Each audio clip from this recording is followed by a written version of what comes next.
మీరు dhaba style brain ఎప్పుడైనా తిన్నారా? ఇప్పుడు నేను చేసి చూపిస్తాను చూడండి. హాయ్ అండి అందరికీ. ఎలా ఉన్నారు అందరూ? ఏం తిన్నారు ఇవాళ?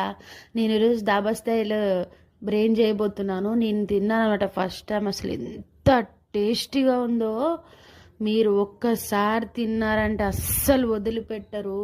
ఎంత టేస్టీగా ఉంటుందో. నేను అసలు లైఫ్లో ఫస్ట్ టైం అనమాట బ్రెయిన్ ఫ్రై తింటాను నేను రెగ్యులర్గా. ఇంట్లోనే చేసుకొని తింటాను, వెరైటీగా చేసుకుంటాను. కానీ ఒక్కసారి ఊరెళ్ళేటప్పుడు మా హస్బెండ్ తినిపించారనమాట. ఎంత బాగుందో అసలు. మీరు కూడా ట్రై చేయండి, మీరు అసలు వదిలిపెట్టరు. పిల్లలు అయితే మరీ కావాలని అడుగుతారు. ప్రాసెస్ కూడా చాలా ఈజీ చేసుకోవడము.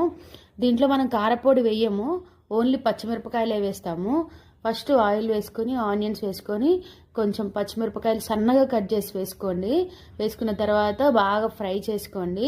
దీంట్లో తర్వాత అల్లం వెల్లుల్లి పేస్ట్, కొంచెం పసుపు వేసుకొని బాగా ఫ్రై చేసుకోండి. బ్రెయిన్ ఉంటుంది కదా, దాన్ని బ్రెయిన్ వేసుకుంటాం కదా మనము, దాన్ని అసలు కదపకూడదు అనమాట. ఎట్లా వేసుకున్నామో అట్లనే ఉంచుకోవాలి.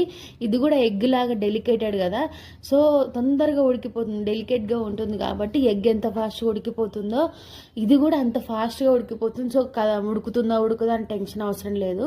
కొంచెం సాల్ట్ వేసుకొని కలుపుకొని మూత పెట్టుకొని సిమ్లో పెట్టుకొని కొంచెం లేట్గా వండుకోవడం అనమాట.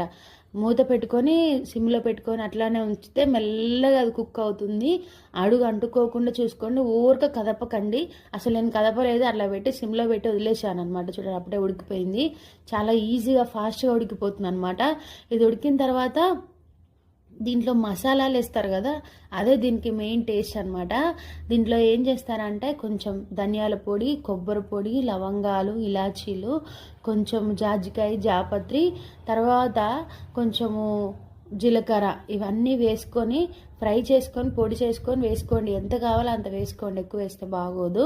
మరి మసాలా ఉండి ఎక్కువ తినలేము. లైట్గా ఎంత పడుతుందో చూసుకొని, ఒక స్పూన్ అయితే సరిపోతుంది, చూసి వేసుకొని ఒక్కసారి కలుపుకొని మూత పెట్టుకోండి. అసలు ఎంత యమ్మీగా ఉంటుంది. అన్నంలో కలుపుకొని తినొచ్చు. నేనైతే ఉట్టుగానే తినేస్తాను. అన్నంలో కలుపుకొని తినొచ్చు. వైట్ రైస్లో బాగుంటుంది, బగారా రైస్లో అయితే అంత టేస్ట్ తెలియదు మనకి. వైట్ రైస్లో అయితే చాలా బాగుంటుంది. టమాటాలు డెకరేషన్ కోసం చేశాను, కలుపుకొని తినేసేయండి, సూపర్గా ఉంటుంది. ప్లీజ్ నా ఛానల్ని లైక్ చేయండి, షేర్ చేయండి, సబ్స్క్రైబ్ చేయండి. మంచి వీడియోస్ పెడుతుంటాను, వర్తబుల్ వీడియోస్ అనమాట. ప్రతి వీడియో మీకు చాలా యూస్ఫుల్గా ఉంటుంది. ఇంకా ఈ వీడియోని వైరల్ చేశానంటే మాత్రం నేను అసలు హ్యాపీ అనమాట. టేస్ట్ మాత్రం అదిరిపోయింది తింటుంటే. ఒకసారి మీరు కూడా ఇంట్లో చేసుకొని మీ పిల్లలకి పెట్టండి. బ్రెయిన్ ఫ్రై అనేది చాలా మంచిది అనమాట హెల్త్కి. Thank you for watching.